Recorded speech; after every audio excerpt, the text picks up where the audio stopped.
సుప్రీంకోర్టులో షాకింగ్ ఘటన. సీజేఐపై షూ విసిరేసేందుకు ప్రయత్నించిన న్యాయవాది.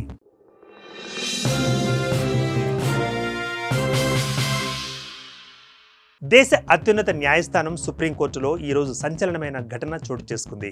భారత ప్రధాన న్యాయమూర్తిపై ఓ న్యాయవాది దాడికి యత్నించాడు.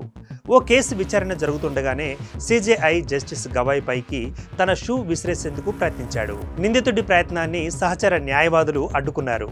అతడిని కోర్టు హాల్ బయటి వరకు లాక్కు వెళ్లారు. అనంతరం నిందితుడిని పోలీసులు అదుపులోకి తీసుకున్నారు. సాక్షాత్తు అత్యున్నత న్యాయస్థానంలోనే జరిగిన ఈ ఘటన సంచలనంగా మారింది.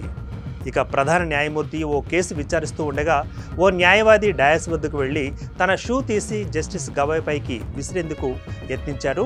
అప్రమత్తమైన సెక్యూరిటీ సిబ్బంది ఆ న్యాయవాదిని అడ్డుకున్నారు. ఇతర న్యాయవాదులతో కలిసి అతడిని బయటికి తీసుకువెళ్లారు.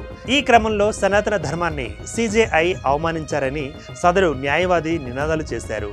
ఇలాంటి వాటికి తాను భయపడనని పేర్కొన్న సీజేఐ జస్టిస్ గవాయ్ తర్వాత యథావిధిగా విచారణను కొనసాగించారు.